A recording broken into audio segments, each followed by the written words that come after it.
Itu steril, membela citra buruk. Gambar yang buruk itu adalah salinan bergerak. Kualitasnya jelek, resolusinya di bawah standar. Saat dipercepat, kualitasnya memburuk. Itu adalah bayangan gambar, pratinjau, gambar bini, ide yang keliru, gambar keliling yang didistribusi secara gratis, diperas melalui koneksi digital yang lambat, dikompresi, direproduksi, dirobek, diremix, serta disalin dan ditempel ke saluran distribusi lain. Citra berkualitas rendah adalah kain lusuh atau sobekan sebuah AVI atau JPEG. Kaum proletar rendahan dalam masyarakat kelas penampilan yang diberi peringkat dan dinilai berdasarkan resolusinya. Citra berkualitas rendah telah diunggah, diunduh, dibagikan, diformat ulang, dan diedit ulang. Ini mengubah kualitas jadi aksesibilitas, nilai pameran jadi nilai kultus, film jadi klip, kontemplasi menjadi gangguan. Citra tersebut dibebaskan dari brankas bioskop dan arsip dan didorong ke dalam ketidakpastian digital dengan mengorbankan substansinya sendiri. Citra berkualitas rendah cenderung ke arah abstraksi. Dia adalah ide visual dalam proses pembentukannya. Citra buruk tersebut merupakan generasi kelima yang ilegal, gambar asli yang terdistorsi. Silsilahnya meragukan, nama filenya sengaja salah ijazah. Seringkali gambar ini melanggar warisan budaya, budaya nasional, atau bahkan hak cipta. Gambar ini diwariskan sebagai umpan, jebakan, indeks, atau sebagai pengingat akan bentuk visualnya di masa lalu. Gambar ini mengejek janji-janji teknologi digital. Tidak hanya seringkali terdegradasi hingga hanya menjadi buram yang terburu-buru. Bahkan orang pun ragu apakah gambar ini masih bisa disebut gambar sama sekali. Hanya teknologi digital yang mampu menghasilkan gambar yang begitu buruk seperti ini. Gambar yang buruk adalah hal yang lazim di zaman sekarang. Gambar-gambar yang terbuang dari layar, puing-puing produksi audiovisual, sampah yang terdampar di pantai ekonomi digital. Mereka menjadi saksi atas dislokasi, transfer, dan permintaan gambar yang penuh kekerasan. Percepatan dan peredarannya dalam siklus ganas kapitalisme audiovisual. Gambar-gambar yang buruk diseret ke seluruh dunia sebagai komoditas atau perwujudannya, sebagai hadiah atau sebagai anugerah. Mereka menyebarkan kesenangan atau ancaman kematian, teori konspirasi atau bajakan, perlawanan atau kebodohan. Gambar-gambar yang buruk menunjukkan hal yang langka, yang jelas, dan yang tak terbayangkan, yaitu jika kita masih mampu menguraikannya. 1. Resolusi rendah. Dalam salah satu film Woody Allen, karakter utamanya tampak buram. Ini bukan masalah teknis, melainkan semacam penyakit yang menimpanya. Citranya selalu kabur. Karena karakter Allen adalah seorang aktor, ini menjadi masalah besar. Ia tidak dapat menemukan pekerjaan. Kurangnya kejelasan citranya berubah menjadi masalah misteri. Kejernihan diidentifikasi sebagai posisi kelas, posisi yang nyaman dan istimewa. Sementara keburaman menunjukkan nilai seseorang sebagai sebuah citra. Namun, hierarki gambar kontemporer tidak hanya didasarkan pada ketajaman, tetapi juga dan terutama pada resolusi. Lihat saja toko elektronik manapun dan sistem ini yang dijelaskan oleh Harun Faroqi dalam sebuah wawancaranya yang penting tahun 2007 menjadi sangat jelas. Dalam masyarakat gambar, peran sebagai toko unggulan. Di toko unggulan, sinema mengambil produk-produk kelas atas dipasarkan dalam lingkungan yang mewah. Turunan yang lebih terjangkau dari gambar yang sama beredar sebagai DVD, di televisi siaran atau daring, sebagai bentuk yang berkualitas buruk. Jelas, gambar beresolusi tinggi terlihat lebih cemerlang dan mengesankan, lebih mimikri dan magis, lebih menakutkan dan menggoda daripada gambar yang buruk. Bisa dibilang, gambar beresolusi tinggi lebih kaya. Kini, bahkan format konsumen pun semakin beradaptasi dengan selera para pecinta film dan penikmat estetika yang bersikeras menggunakan film 35 mm sebagai jaminan visualitas yang murni. Penekanan pada film analog sebagai satu-satunya media yang penting secara visual bergema di seluruh wacana tentang sinema, hampir tanpa mempedulikan nuansa ideologisnya. Tidak pernah menjadi masalah bahwa ekonomi produksi film kelas atas ini dan masih berakar kuat dalam sistem budaya nasional, produksi studio kapitalis, kultus kejeniusan yang sebagian besar laki-laki dan versi asli dan karenanya seringkali konservatif dalam struktur dasarnya. Resolusi diagungkan seolah-olah ketiadaannya sama dengan pengibirian sang pengarang. Pemujaan terhadap ukuran film mendominasi bahkan produksi film independen. Citra yang kaya tersebut menciptakan hierarki tersendiri dengan teknologi baru yang menawarkan semakin banyak kemungkinan untuk secara kreatif merusak citra tersebut. 2. Pembangkitan sebagai gambaran yang buruk. Namun, bersikeras pada penggunaan gambar yang kaya juga memiliki konsekuensi yang lebih serius. Seorang pembicara dalam konferensi esai film baru-baru ini menolak untuk menampilkan cuplikan dari karya Humphrey Jennings karena tidak tersedia proyektor film yang memadai. Meskipun pembicara memiliki pemutar DVD dan proyektor video standar, para hadirin dibiarkan membayangkan seperti apa tampilan gambar-gambar tersebut. Dalam kasus ini, ketidakjelasan gambar tersebut disebabkan oleh kurang lebih bersifat sukarela dan berdasarkan premis estetika. Tetapi hal ini menjadi padanan yang jauh lebih umum berdasarkan konsekuensi kebijakan neoliberal. 20 atau bahkan 30 tahun yang lalu, restrukturasi neoliberal produksi media mulai perlahan-lahan mengaburkan citra non-komersial, hingga pada titik di mana sinema eksperimental dan esai hampir tidak terlihat. Karena jadi sangat mahal, biaya untuk terus memutar karya-karya ini di bioskop sangat mahal, sehingga dianggap terlalu marginal untuk ditayangkan di televisi. Dengan demikian, karya-karya tersebut perlahan menghilang bukan hanya dari bioskop, tetapi juga dari ruang publik. Esai video dan film eksperimental sebagian besar tetap tidak terlihat kecuali beberapa pemutaran langka di Museum Film Metropolitan atau klub film yang diproyeksikan dalam resolusi aslinya sebelum menghilang lagi ke dalam kegelapan arsip. Perkembangan ini tentu saja terkait dengan radikalisasi neoliberal dari konsep budaya sebagai komoditas, komersialisasi sinema, penyebarannya ke bioskop multiplex, dan marginalisasi pembuat film independen. Hal ini juga terkait dengan restrukturasi industri media global dan pembentukan monopoli atas audiovisual di negara atau wilayah tertentu. Dengan cara ini, materi visual yang resisten atau non-konformis menghilang dari permukaan ke dalam ruang bawah tanah berupa arsip dan koleksi alternatif yang hanya dipertahankan oleh jaringan organisasi dan individu yang berkomitmen yang akan mengedarkan salinan VHS bajakan di antara mereka sendiri. Sumber untuk ini sangat langka. Aset berpindah dari tangan ke tangan bergantung pada informasi dari mulut ke mulut di dalam lingkaran tertentu. Dari teman dan kolega. Dengan adanya kemungkinan untuk melakukan streaming video online, kondisi ini mulai berubah secara dramatis. Semakin banyak materi langka muncul kembali ke platform yang dapat diakses publik. Beberapa di antaranya dikurasi dengan cermat, contoh UBU web, dan beberapa hanya berupa tumpukan barang, yakni YouTube. Saat ini setidaknya ada 20 torrent esai film Chris Marker yang tersedia secara online. Jika Anda menginginkan retrospektif, Anda bisa mendapatkannya. Tapi, ekonomi gambar berkualitas rendah lebih dari sekedar unduhan. Anda dapat menyimpan filenya, menontonnya lagi, bahkan mengedit ulang atau memperbaikinya jika Anda merasa perlu, dan hasilnya beredar. File AVI buram dari karya-karya agung yang hampir terlupakan dipertukarkan di platform P2P semi rahasia. Video ponsel rahasia yang diselundupkan keluar dari museum disiarkan di YouTube. DVD sayang tontonan para seniman diperdagangkan. Banyak karya sinema avant-garde, esai, dan non-komersial telah dihidupkan kembali sebagai gambar berkualitas rendah, suka atau tidak suka. 3. Privatisasi dan pembajakan.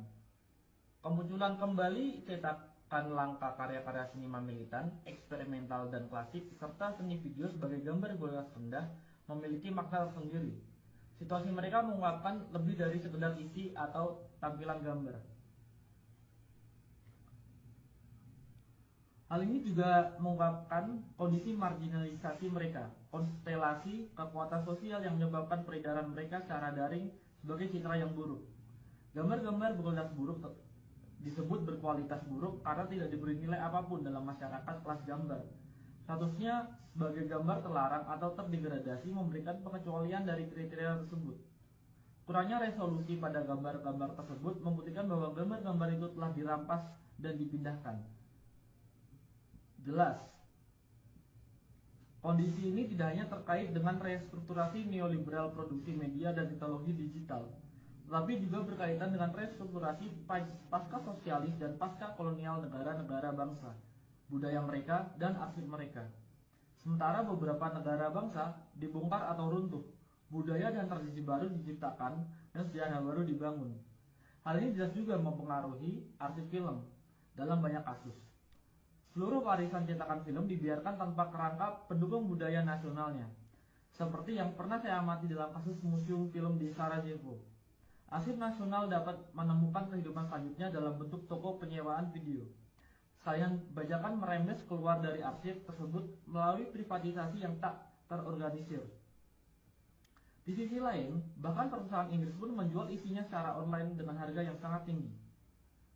Seperti yang dicatat oleh Kurt Wieschun, citra buruk beredar sebagian karena kekosongan yang ditinggalkan oleh organisasi perfilman negara yang merasa terlalu sulit untuk beroperasi sebagai arsip 16 atau 35 mm atau untuk mempertahankan infrastruktur distribusi apapun di era kontemporer. Dari perspektif ini, citra buruk mengungkapkan penurunan dan degradasi esai film atau bahkan sinema eksperimental dan non-komersial apapun yang di banyak tempat dimungkinkan karena produksi budaya dianggap sebagai tugas negara. Privatisasi produksi media secara bertahap menjadi lebih penting daripada produksi media yang dikendalikan atau disponsori negara. Namun di sisi lain, privatisasi konten intelektual yang merajalela bersama dengan pemasaran online dan komodifikasi juga memungkinkan pembajakan dan pengambilalihan. Hal ini menimbulkan peredaran citra buruk. 4. Sinema yang tidak sempurna. Muncul citra yang buruk menginginkan kita pada manifesto ketiga klasik untuk sinema yang tidak sempurna karya Juan Garcia Espinosa yang ditulis di Kuba pada tahun 1960-an.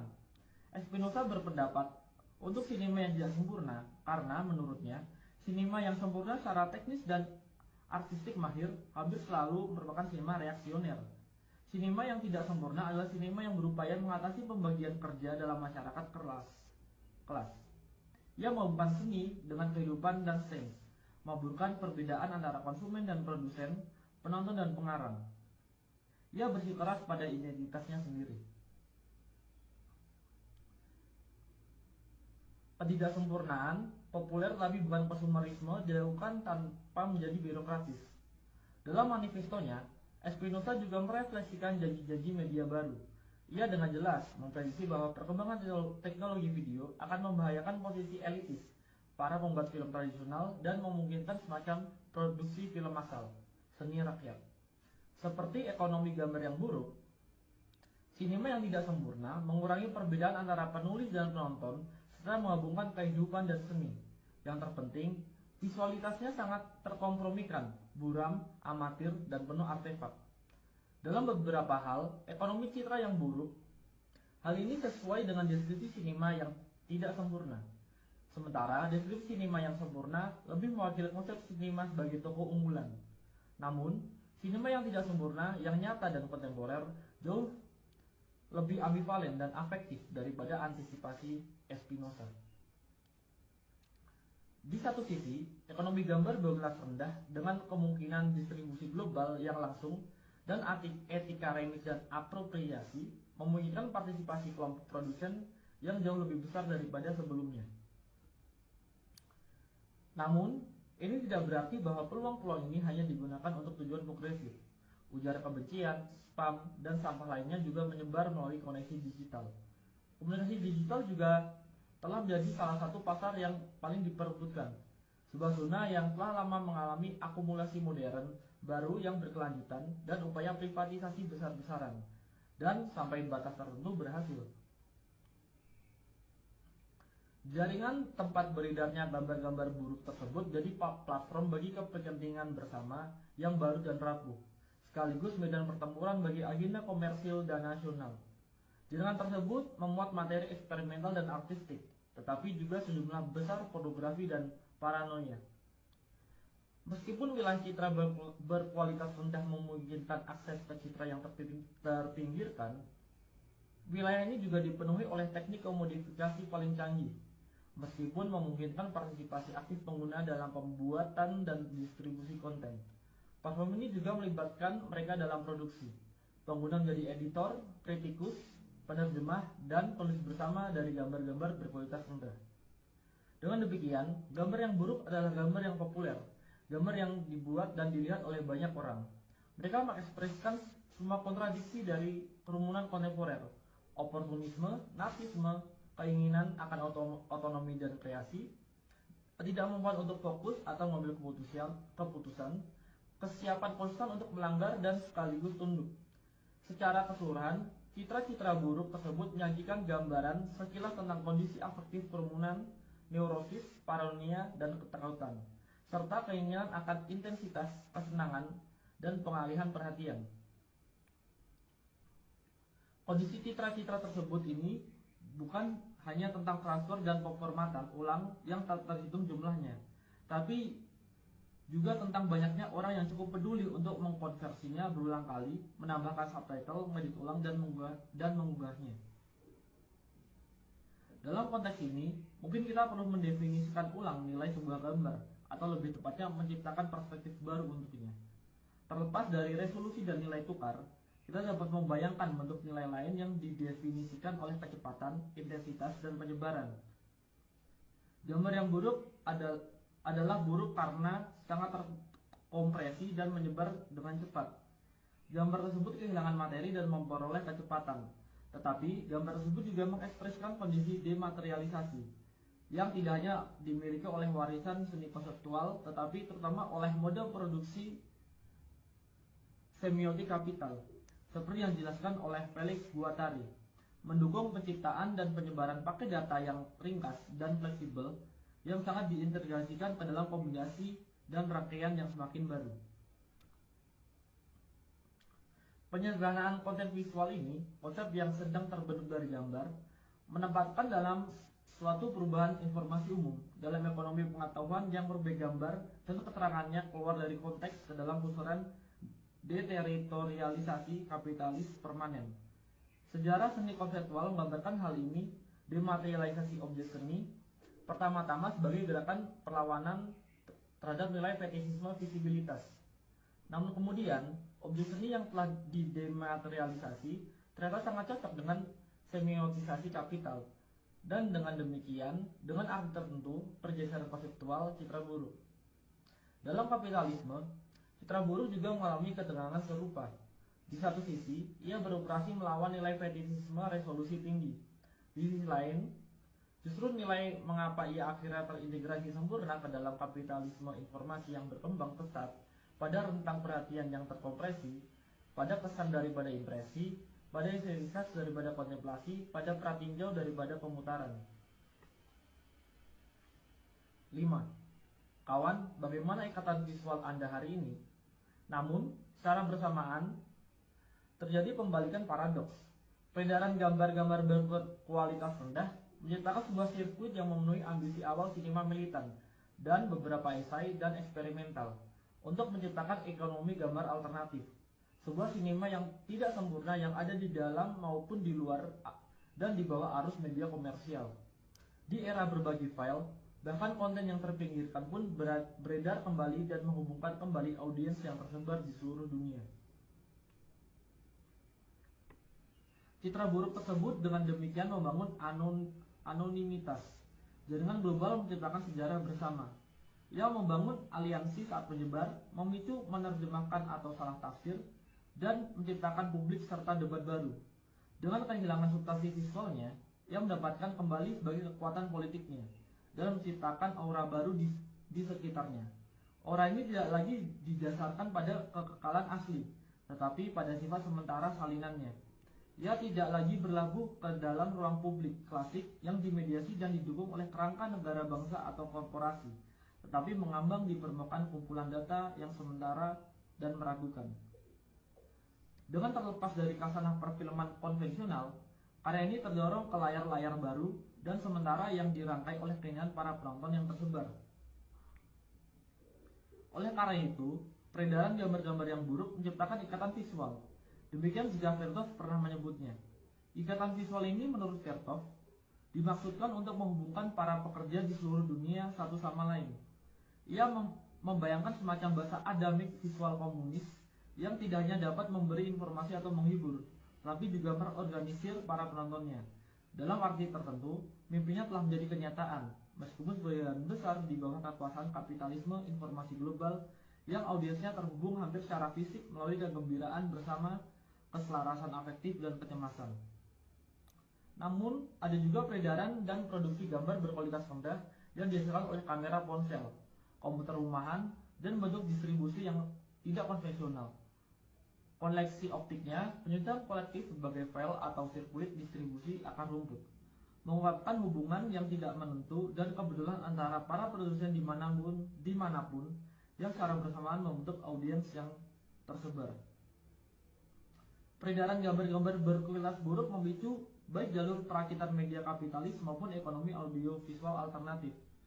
Selain banyak kebingungan dan penyeranan, hal ini juga berpotensi menciptakan gerakan pemikiran dan pengaruh yang mengganggu. Peredaran gambar berkualitas rendah dengan demikian memulai babak lain dalam dianologi histori sirkuit informasi nonkonformis, Ikatan Visual Vertov, pedagogi pekerja internasionalis yang dijelaskan oleh Peter Weiss dalam The Aesthetic of Resistance, Sirkuit Sinema Ketiga, dan Trikontinentalisme, pembuatan film dan pemikirnya yang tidak berpihak. Gambar berkualitas rendah, betapapun ambivalennya statusnya, dengan demikian mengambil tempat dalam dianologi pamflet yang disalin karbon, film agitprop kereta api, majalah video bawah tanah, dan materi non-konformis lainnya, yang secara estetika sering menggunakan materi berkualitas rendah. Selain itu, hal ini juga mengaktualisasikan kembali banyak gagasan historis yang terkait dengan sirkuit-sirkuit ini, antara lain gagasan Vertov tentang ikatan visual. Bayangkan seseorang di masa lalu dengan baret bertanya kepada Anda, "Kawan, apa ikatan visual Anda hari ini?" Anda mungkin menjawab, "Ini adalah tautan ke masa kini." 6. Sekarang, citra buruk tersebut mewujudkan nasib setelah kematian banyak mahakarya sinema dan seni video di masa lalu. Karya-karya tersebut telah diusir dari surga terlindungi yang tampaknya pernah menjadi milik sinema. Setelah dikeluarkannya dari arena budaya nasional yang terlindungi dan seringkali proteksionis, dibuang dari peredaran komersial, karya-karya ini menjadi pengembara di tanah tak bertuan digital, terus-menerus mengubah resolusi dan formatnya, kecepatan dan medianya, bahkan terkadang kehilangan nama dan kredit di sepanjang jalan. Sekarang banyak dari karya-karya ini kembali sebagai gambar yang buruk, saya akui. Tentu saja orang bisa berpendapat bahwa ini bukanlah yang asli, tetapi kemudian, tolong siapapun, tunjukkan kepada saya yang asli. Citra buruk tersebut bukan lagi tentang hal yang sebenarnya yang asli dan orisinal. Sebaliknya, ini tentang kondisi eksistensinya yang nyata, tentang sirkulasi kerumunan, penyebaran digital, temporalitas yang terpecah-pecah dan fleksibel.